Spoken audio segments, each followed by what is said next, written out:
mis estimados camaradas y hermanos del pueblo de Camilo Torre y del pueblo de Jorge Eliezer Gaitán, del pueblo de nuestro libertador Simón Bolívar, el que es leal, el que es patriota, el que no es traidor, el que siempre va a estar al lado de la lucha de los humildes, de los más necesitados de nuestra América y el Caribe. Es un honor dirigirme a ustedes. Quien les habla es Jimmy Gudiño, que iba a compartir panel con los camaradas que mencionaré, que es el camarada Ayán Carlos Torres, que es el encargado de negocio de la Embajada de Venezuela en Colombia, al doctor Juan Eduardo Romero, historiador e investigador, a la doctora Pascualina Cucio, economista, ambos de Venezuela, al ingeniero Omar García Lazo, comunicador social de Cuba, a Juan García Romero de Bogotá, al profesor Elías Galindo de Medellín, al licenciado John Lastra, joven de la solidaridad con Cuba y con Venezuela de Palmira, y al licenciado Freddy Ruiz de Medellín.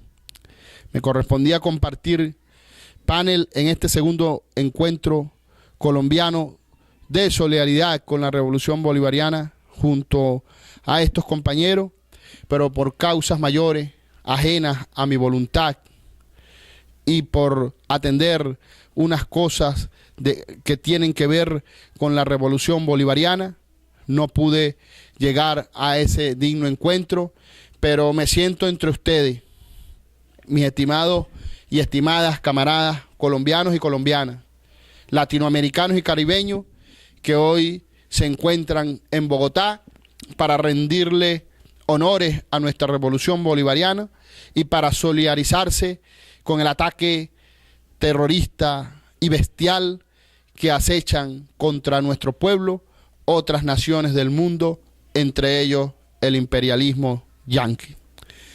Quiero decirle que el tema que me había sido asignado tiene que ver con los impactos que ha tenido la agresión mediática contra nuestra revolución bolivariana. Y nosotros queremos informarle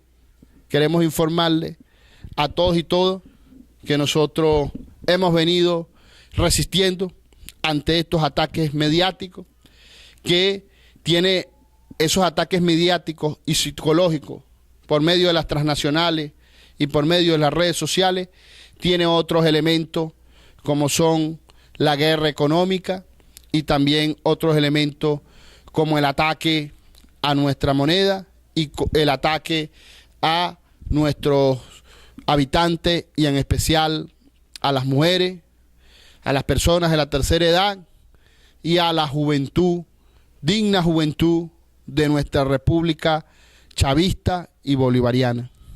Quiero explicar que en este momento en Venezuela estamos en una etapa de guerra de quinta generación. Esa guerra de quinta generación pasa por algunas etapas que han venido manifestando ante el mundo. Nosotros tenemos que hacer mención a la primera guerra generacional, a la primera guerra de generación que se daba con armas de guerra, simplemente armas de fuego. Y después vino la guerra de segunda generación, que ya solamente no se utilizaban armas de fuego, sino que se utilizaban otros elementos tácticos como las trincheras, y dentro de esos elementos tácticos allí combatían los hombres y allí se dio la Primera Guerra Mundial. Después la guerra de tercera generación. Esa guerra solamente no se quedaban con las trincheras, se utilizaban otros tipos de armas como tanques de guerra para atacar las trincheras. Y resulta que allí se dio la Segunda Guerra Mundial. Después la guerra de cuarta generación, que se utilizaban otras tácticas de velocidad, otras tácticas que tenían no solamente que ver con las armas de fuego, sino que atacar la conciencia del pueblo por medio de las transnacionales, de la comunicación y de los pueblos, porque ellos quieren mantener la hegemonía cultural y económico ante los pueblos del mundo.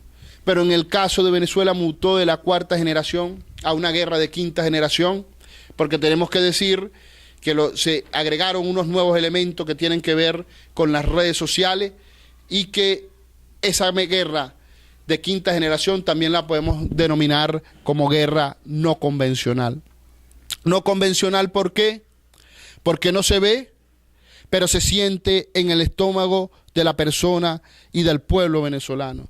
Una guerra no convencional, ¿por qué? Porque no se utilizan armas de fuego, pero sí utilizan la psicología, la psiqui, te alienan la conciencia, no te dejan ver más allá de lo que ve tu vista. Y tenemos que citar a Friedrich Nietzsche cuando decía sobre la teoría de la nada, que se decía que esta pared, se veía la pared, pero él decía que esa pared es nada, porque más allá de esa pared hay algo que tenemos que buscar y que tenemos que encontrar. Es decir, que tenemos que ver más allá de lo normal para atacar esa guerra alienante, psicológica, que nubla la mente, que nubla la conciencia, que no nos deja ver más allá de los que nos colocan, y nosotros tenemos el destino de ver más allá de todo aquello que nos colocan, para así poder decir que en nuestro continente, nuestro americano, aquí no podrán con la revolución bolivariana, que esta revolución está al servicio de toda Latinoamérica y el Caribe. Ahora bien, guerra de quinta generación o guerra no convencional. Nosotros podemos, en primera instancia, podemos hablar de dos elementos que tienen que ver, que salen de esta guerra, que es la guerra que tiene que ver con el tema de las redes sociales o el tema comunicacional.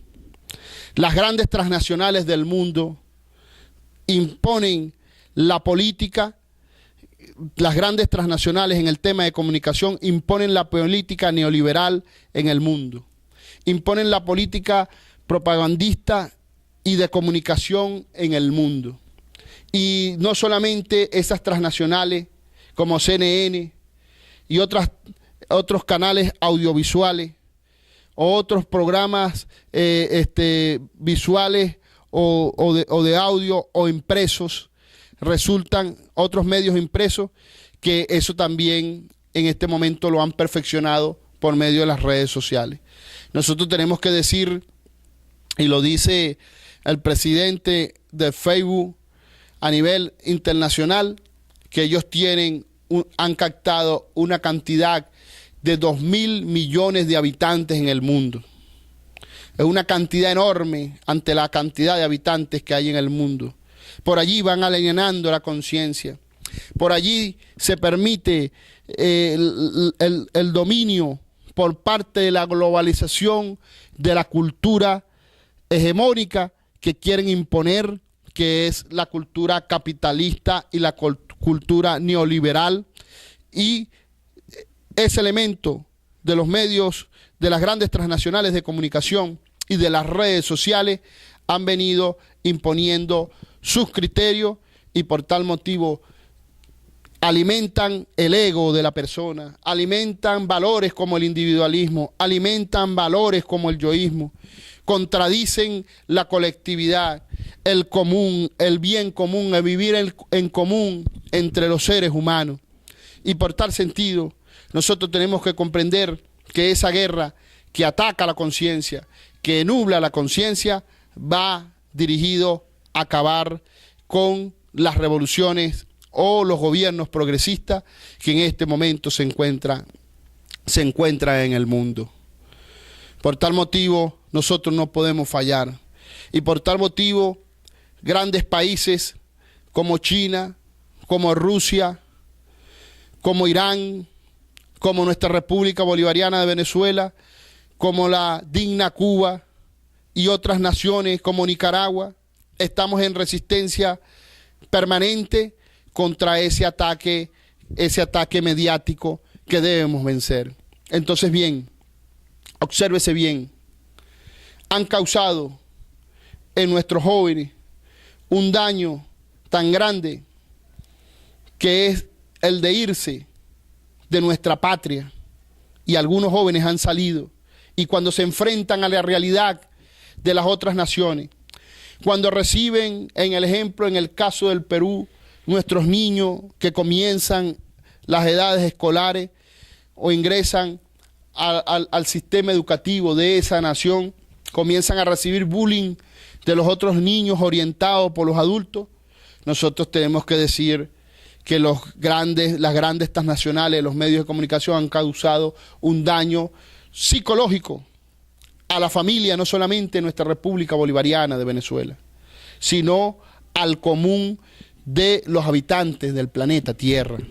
Y por eso el presidente ha planteado el plan Vuelta a la Patria, porque muchos se han dado cuenta, allá en la República, digna República de Colombia, en la República del Perú, en Brasil, en Ecuador, que no hay espacio para vivir mejor que en su propia tierra. Y aquí no son desplazados políticos como allá en Colombia. En Colombia son desplazados políticos porque son perseguidos por el Estado narcoparamilitar, porque no hay posibilidad del libre pensamiento, porque no hay posibilidad de que se pueda pensar distinto a lo que piensan la oligarquía rancia colombiana, porque no se puede pensar distinto a lo que controlan el poder por medio del narcotráfico y el paramilitarismo, porque si no sencillamente son vilmente asesinados. Y sabemos que en Colombia es el segundo país con más desplazados en el mundo, pero es el primer país donde hay más asesinatos a miembros sindicales en el mundo. Vean la diferencia.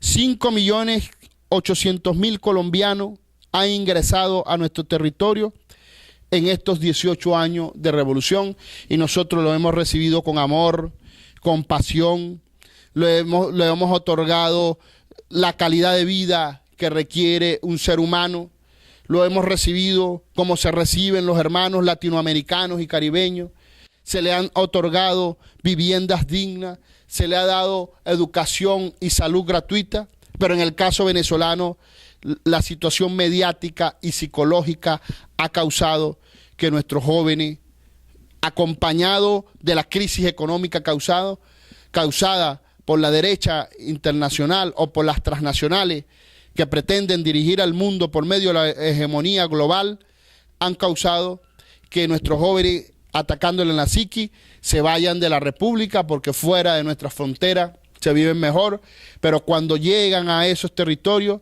se encuentran que es totalmente distinta la realidad que le pintaron de que en Venezuela no se podía vivir, que en Venezuela nos estábamos muriendo de hambre, pero cuando ellos llegan allá, muchos han regresado porque no tenían ni siquiera dónde trabajar, ni tenían un amigo que le brindara la mano, porque la venezonalidad es algo espontáneo, de amistad, de solidaridad, y en tal sentido los que llegan aquí nosotros los atendemos, pero muchos no piensan lo mismo, porque lo mediático han venido causando dentro de sus territorios, dentro de sus naciones, causando xenofobia con los habitantes de nuestra República Bolivariana de Venezuela. Entonces, en esta guerra de quinta generación o no convencional, tenemos el elemento comunicacional, con las transnacionales de la comunicación, ataques sistemáticos de odio, de comunicadores de la maldad, como el caso del señor Jaime Bailey, como el caso del señor Franceschi, como el caso de otros periodistas en el mundo que alimentan el odio y la maldad. Y tiene operadores políticos, estas transnacionales de la comunicación, aquí en Venezuela, que en vez de hablarle de prosperidad al pueblo, en vez de hacerle propuestas al pueblo de cómo salir de la crisis económica mundial y que nosotros lo acompañan, que está acompañada esa crisis con un bloqueo económico, comercial y financiero, en vez de hablarle de planes para recuperar la República, lo que hacen es plantear de salir del gobierno nacional de nuestro presidente Nicolás Maduro por medio de la mentira, por medio de la falacia y por medio del odio, pero no le proponen nada, ni a Venezuela ni al mundo. ¿Cuál es la propuesta de la oposición? Salir de Nicolás Maduro. ¿Cuál es la propuesta de Nicolás Maduro? Construir la patria revolucionaria entre todos y todas. Por eso aprovechamos desde este audio para decirle a los venezolanos y a las venezolanas del mundo que se fueron confundidos que esta es su patria, que es la patria de Bolívar, que es la patria de Chávez, que es la patria de los Caribes, que es la patria de inclusión, y que estamos en un momento de resistencia y por medio de esa resistencia vamos a seguir aguantando el ataque mediático imperial y que no nos van a dejar de confundir. Entonces, bien, nosotros tenemos que decir que las redes sociales son como un complemento más que creó el imperio para profundizar sus transnacionales de la comunicación, como son CNN y otros canales de importancia en el mundo global. Las redes sociales lo que producen en estos grandes canales, bombardean a las redes sociales y aparte de eso tienen operadores expertos para tratar de manipular conciencia. Pero cuando un pueblo está formado, cuando un pueblo tiene conciencia de clase, cuando un pueblo tiene conciencia ideológica de las teorías progresistas, socialistas y revolucionarias, va a ser bien difícil que traten de inocularlo por medio de las redes sociales. Entonces las redes sociales se alimentan de estas transnacionales de la comunicación, pero también tienen operadores de la maldad del sistema capitalista y del sistema neoliberal que pretenden dominar el mundo. Entonces las redes sociales son como un medio de la globalización, del capitalismo y de la política neoliberal. Pero ahora bien, en este tema de la guerra de quinta generación o no convencional, o guerra no convencional, tenemos el elemento comunicacional, que ya dijimos que son las grandes transnacionales de la comunicación y las redes sociales. Pero en el caso de Venezuela lo acompañan con la guerra económica. Y esa guerra económica implica factores en lo social, porque ataca al ser humano, que es parte de la sociedad, es parte de la ciudadanía, es parte de un gentilicio del territorio nacional, es parte de la población digna que en este momento resiste esos ataques mediáticos y económicos que no solamente vulneran la psiqui, sino que atacan el estómago y que atacan el bienestar del pueblo venezolano, de los habitantes y de las mujeres y los hombres de nuestra digna patria de Hugo Chávez y de nuestra digna patria de nuestro libertador Simón Bolívar. Ahora bien, esa guerra económica, nosotros tenemos que decir que en el año se nos infiltró en el tema de la guerra económica gente dentro del gobierno y hemos visto casos. Podemos nombrar a Rafael Ramírez, podemos nombrar a Rodríguez Torres, podemos nombrar a Jorge Giordani, que Jorge Giordani fue el padre del cadivismo y se creó un sistema CENCOE que tenía que ver con la regulación de la divisa. Pero en ese tema se cometió el grave error, que lo reconocimos por voceros de nuestro gobierno nacional bolivariano, y eso proviene desde el gobierno de nuestro comandante Chávez, que resulta que este señor creó el cadivismo y nosotros desde el gobierno le otorgamos a las personas dólares para que pudieran viajar. En los primeros años, entre 2006, 2007, 2008, se otorgaban hasta $5.000. Luego el 2011, 2012, 2013, se otorgaban $3.000. y 2014 y ya cerrando el 2015, $1.500.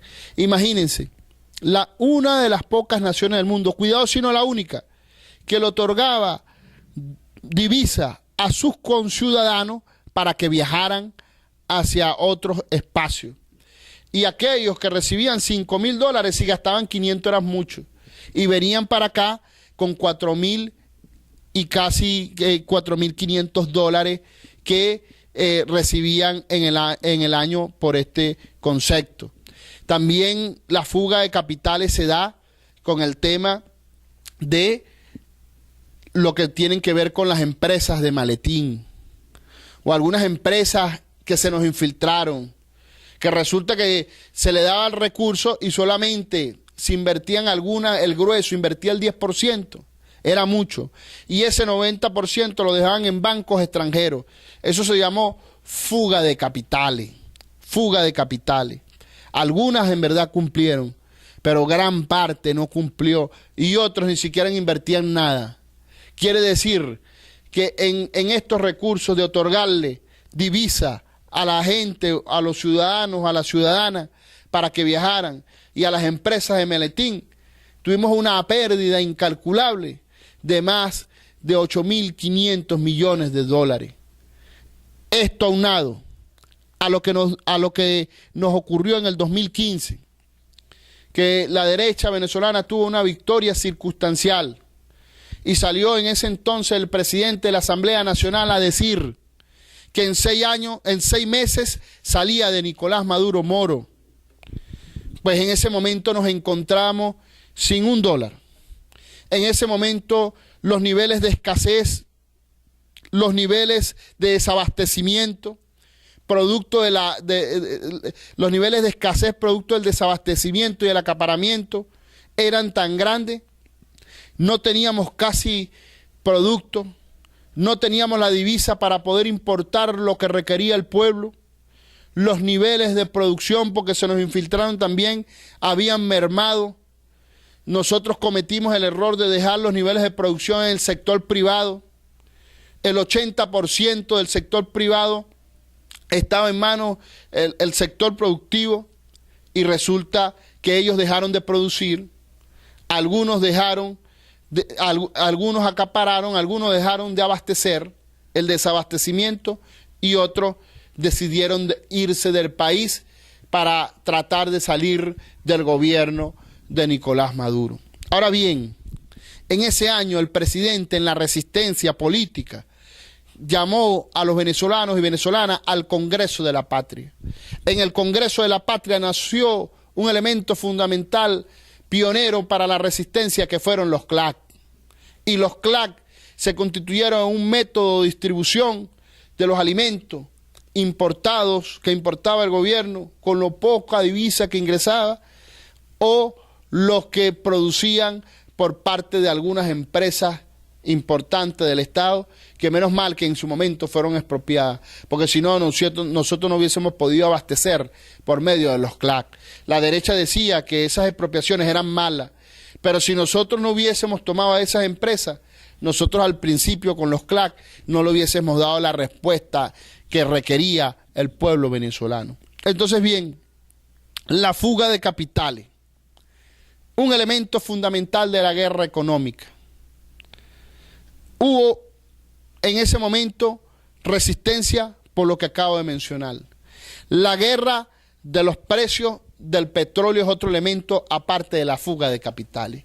Y tenemos que decir en esta guerra de los precios del petróleo que el comandante Chávez logró algo importante en la geopolítica mundial. Aparte de unificar la UNASUR, aparte de llamar bloque sur-sur, aparte de crear la CELAC, aparte de eso, llamó a los países exportadores a reunirse para lograr colocar un precio justo y para lograr que se respetara la soberanía de cada nación en este tema del petróleo, ya que es un elemento natural que los gringos anhelan para seguir manteniendo la hegemonía política mundial por medio de las armas, y que eso tiene que ver con lo nuclear, con las armas de guerra. Por eso es que aspiran a obtener este tema. Y entonces vino Hugo Chávez y reunió a estos países, reunió a los países árabes y asiáticos y logró que el petróleo recuperara un precio justo para mantener las economías de cada nación. Nosotros tenemos que recordar que cuando agarró el comandante Chávez en el 98, 99, a principios del 99, el barril de petróleo solamente costaba $6.7 por barril. Con Hugo Chávez casi se llegó a $130 por barril. Pero vino la derecha, como no es un ataque nacional, es internacional, y ya dijimos la fuga de capitales, ahora decimos la guerra de los precios del petróleo, el imperialismo en la geopolítica nacional también juega, y en tal sentido hizo algunos movimientos en el ajedrez político internacional que perjudicaron a nuestro pueblo. Primero, dijeron que en Irak habían armas nucleares. Asesinaron a Saddam Hussein. No se consiguieron armas nucleares. El fin era apoderarse del petróleo. Después, 5 años después, se fueron a Libia. Asesinaron a Gaddafi. Y se apoderaron del petróleo libio. Y ahí tenemos que recordar a Ernesto Che Guevara cuando dijo: el imperialismo yanqui no hay que creerle ni un tantico así. Y en acuerdo con el imperio del camarada Gaddafi, resulta que entregó las armas antiaéreas y eso produjo que por medio de un canal humanitario que quieren crear en Venezuela, tratar de ingresar a nuestra república. Por medio de un canal humanitario ingresaron allá, así como ingresaron en Haití, y están las Fuerzas Armadas norteamericanas dirigiendo esas naciones y el destino de esas naciones. Llegaron a pactos con Arabia Saudita, ya tenían el control de Kuwait, trataron de hacer guerra en Siria, trataron de atacar a Irán, inventaron el fracking, que es la urimulsión y la extracción de petróleo por medio de las piedras. Todo eso, estrategia que hicieron, bajaron los precios del petróleo aproximadamente a $20 por barril. Quiere decir que la inversión social inmensa que nació con Chávez, hicimos magia, o nuestro gobierno nacional hizo magia para tratar de mantener esa inversión social. Entonces, fuga de capitales, guerra de los precios del petróleo. Y entonces la inversión social, cualquier país neoliberal del mundo hubiese bajado la inversión social. Aquí no. Aquí se aumentaron los recursos, lo poco que ingresaba para la Gran Misión Vivienda a Venezuela. Nosotros queremos decir que con el comandante Chávez entregó en vida aproximadamente 400.000 viviendas y dejó 400.000 en construcción. Y ya hoy vamos por 2.200.000 viviendas. Quiero decir que para los que dicen que el gobierno de Nicolás Maduro es malo, Nicolás Maduro ha construido y ha entregado más de 1.400.000 viviendas, que con las 800.000 que dejó en construcción Hugo Chávez dan 2.200.000 de la Gran Misión Vivienda Venezuela. Se ha mantenido la inversión social a costa de la fuga de capitales, que no teníamos dólares, a costa de la guerra de los precios del petróleo, que tampoco nos ingresaban los dólares que requeríamos. Se ha mantenido más del 95% de la seguridad social para las personas con la tercera edad. Tenemos que decir que con el carnet de la patria se ha venido entregando bonos para la resistencia del pueblo venezolano. Entonces, bien, fuga de capitales, guerra de los precios del petróleo, inversión social inmensa, sin contar, para no exportar otros elementos que ellos han venido atacando en la República Bolivariana de Venezuela, como los grandes niveles de especulación. Y esos grandes niveles de especulación se logró con otro cuarto elemento, que es Dollar Today. La derecha venezolana, sobre todo el señor Julio Borges, que está allá en la República de Colombia, junto con su partido, desde el 2010, 2011, 2012, hablaba del tema de la dolarización de la economía.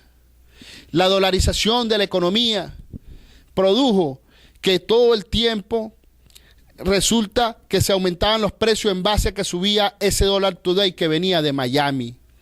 Y había gente que decía, porque el presidente se vio obligado a aumentar el salario cada trimestralmente, o cada 2 meses. Y resulta que la gente decía, ¿para qué aumenta el presidente si van a aumentar los precios? No, mentira. Es que Dollar Today paulatinamente ahí va aumentando y los comercios y los economistas y las grandes industrias y los distribuidores aprovechaban eso para aumentar los precios, no solamente de los productos de primera necesidad, sino de los productos que requería el pueblo para vivir viviendo. Esa es la realidad. Y el presidente, en aras de la resistencia, nos aumentó el salario varias veces, no alcanzaba. Los habitantes de Venezuela tenían 1, 2, hasta 3 entradas, tampoco alcanzaba. Después el presidente en resistencia le colocó la caja CLAC, tampoco nos alcanzaba. Y aparte de eso de la resistencia, el presidente nos entregaba los bonos, tampoco nos alcanzaba. La inventiva venezolana, del venezolano en resistencia, permitió que se buscaran otro mecanismo para la resistencia. Somos dignos lo que nos hemos quedado en resistencia en nuestra república. Y es tanta la dignidad de la resistencia del pueblo venezolano que el mundo no creía que el presidente Nicolás Maduro iba a ganar con más del 68% de los votos. Más de 6.200.000 personas, casi 6.300.000, dijeron este 20 de mayo, seguimos al lado de Nicolás Maduro en resistencia. Porque mientras hay una guerra contra el pueblo, cuando colocamos esta guerra de quinta generación o no convencional, cuando colocamos el ataque mediático, cuando decimos estos elementos de la guerra económica, nosotros podemos ver y visualizar que hay una guerra contra el pueblo para tratar de salir del gobierno.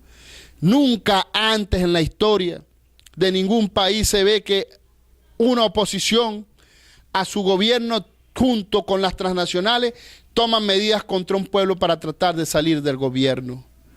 Aquí en Venezuela se ve férreamente cómo lo hace la derecha internacional y cómo lo hace la derecha venezolana. Y nosotros estamos resistiendo,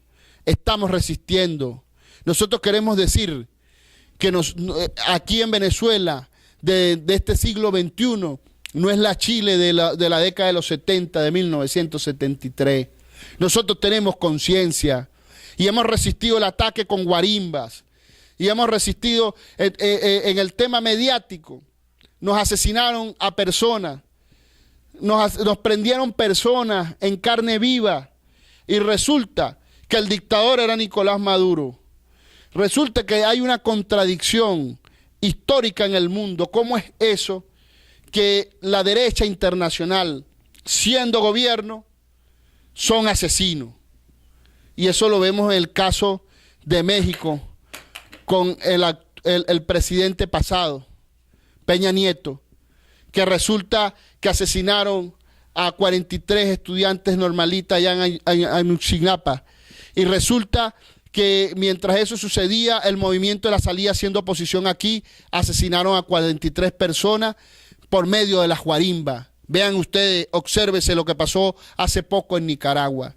La derecha es así y nosotros tenemos que comprender, y los medios de comunicación hacían ver que el culpable era Nicolás Maduro o los gobiernos progresistas, como el caso de Ortega en Nicaragua, y olvidan y tapan noticias como los 43 asesinados o los 12 personas asesinadas en México, o tapan noticias como lo dijo como lo establece el Centro de Historia de Colombia, que han asesinado de 1958 hasta el 2012 más de 220.000 personas por temas políticos, porque piensan distinto. Así es la oligarquía rancia de Colombia. Y es por eso que nosotros tenemos que comprender los procesos históricos y entender que hay factores que vienen causando por medio de esta guerra económica y de esta guerra de quinta generación, que tiene el tema económico y que tiene el tema de la comunicación de las redes sociales. Y en el tema económico podemos hablar de contrabando, de extracción, podemos hablar de especulación, podemos hablar de desabastecimiento, podemos hablar de acaparamiento, otros temas que complementan estos 4 principales que ya nombré, pero el pueblo ha venido resistiendo. Pero quiero decirle lo siguiente: el presidente ha creado el programa de recuperación, crecimiento y prosperidad económica para tratar de cambiar la realidad y pasar a la ofensiva. Estamos en este momento en la recuperación económica. El presidente, en el tema de la reconversión monetaria, le quitó 5 ceros a la antigua moneda, porque nos atacaron la moneda. A la moneda nuestra la pusieron como una moneda en el mundo prácticamente inservible ante el dólar. Y nosotros tomamos estas medidas para recuperar y fortalecimos nuestra moneda con el tema del bolívar soberano. Y creamos una moneda llamada el petro, que próximamente está por establecerse ya legalmente. Y eso ha causado que venga más ataque. El presidente, cuando llegó en la reconversión monetaria, el salario costaba tan solo, si le quitamos los 5 ceros, 52 bolívares soberanos. Y él dijo, no, va a costar medio petro, 1.800 bolívares soberanos, más 180 bolívares en tema de ticket alimentación. Porque el petro va a costar 3.600 bolívares soberanos, es decir, 60 veces más grande que el dólar y respaldado. ¿Qué ha venido sucediendo? Que se sentó el gobierno nacional con lo que tiene que ver con las industrias, con las federaciones, con Fedecámara, con Fedenaga, con Asofrigo y con las grandes distribuidoras y monopolios de los productos que requiere el pueblo, y se acordó 33 productos colocarle el precio. Pues resulta que estos señores, en estos productos acordados, lo han venido desapareciendo. Lo han llevado al contrabando de extracción. No lo encontramos en los anaqueles en este momento. Eso se llama desabastecimiento. Y los otros que no fueron acordados le colocan unos niveles de especulación inmensos para que esta nueva reconversión monetaria no surja a sus efectos. Pero queremos denunciarlo ante el mundo para que el mundo conozca esta realidad. Nosotros vamos a poner el ejemplo del queso.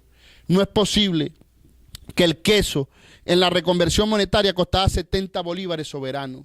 Y cada 3 días, 2 días fueron aumentando paulatinamente el queso 10 bolívares. Y esta semana, el lunes, el queso costaba 260 bolívares soberanos. Al día siguiente, el martes, estaba el queso en 440 bolívares soberanos. Es decir, han aferreado, han decidido atacar con más fuerza este programa que ha planteado el presidente para la recuperación del pueblo. Y entonces, al principio, cuando sacábamos la cuenta con los precios acordados, la cuenta daba. Y las 2 primeras semanas, la gente iba al automercado, iba a todos lados a comprar contento, a pesar de que ya habían desaparecido los productos acordados, porque alcanzaba para comprarse la ropa que requería el pueblo, los zapatos.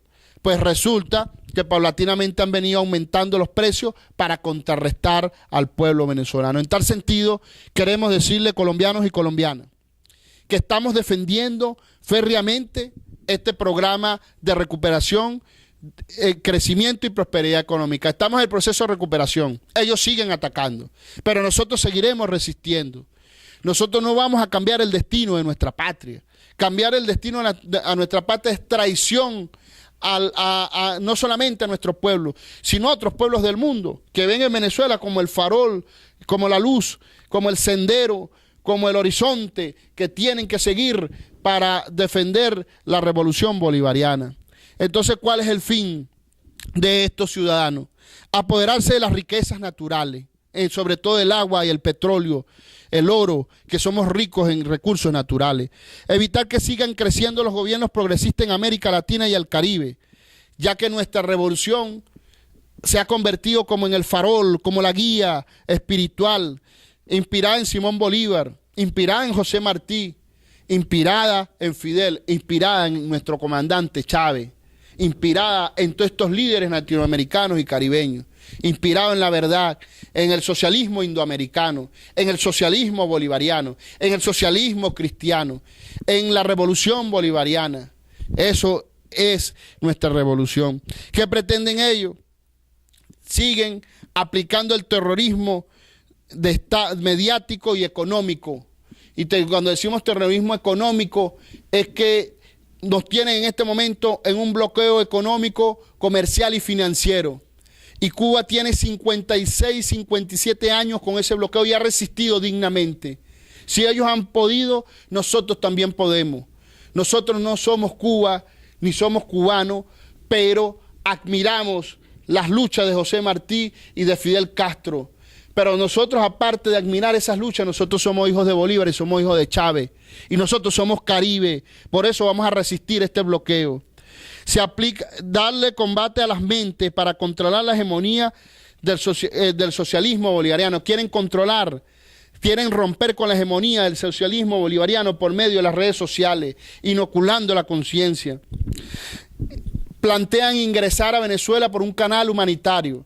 Nosotros le decimos al mundo, ellos plantean un canal humanitario. ¿Y por qué no nos quitan el bloqueo comercial y financiero? Si ellos nos quitaran el bloqueo comercial y financiero, Venezuela volvería a ser la Venezuela próspera que venía con Hugo Chávez, que nos dijo hasta el 2021 que era la organización del Proyecto Nacional Simón Bolívar dividido en 3 fases. La primera fase, la segunda fase y la tercera, que era el proyecto, que era el segundo plan de la patria, o el gran plan de la nación con sus 5 objetivos históricos. Señores de las transnacionales del mundo, no queremos canal humanitario porque así se metieron en Haití y quien gobierna son las tropas norteamericanas. Nosotros lo que queremos es que nos quiten el bloqueo comercial y financiero para poder decir que vamos a construir la patria. Ese es el temor que tienen ellos y manipulan por los medios de comunicación. ¿Qué impactos ha causado? Han dividido a la familia, han segmentado los grupos sociales. Es difícil, no se ve como antes, porque el venezolano compartíamos mucho a tomarnos un café en la cafetería. Eso casi no se ve porque han golpeado el poder adquisitivo de nuestro pueblo venezolano. Anular las relaciones y vínculos de una nación. Produce daños de orden social. Quieren desarticular el poder adquisitivo de nuestro pueblo por medio de la guerra económica. Gracias al programa de recuperación Recuperamos el Dinero, ya nuevamente quieren acabar con eso. Ahí se evidencia que hay una guerra contra el pueblo para tratar de salir del gobierno.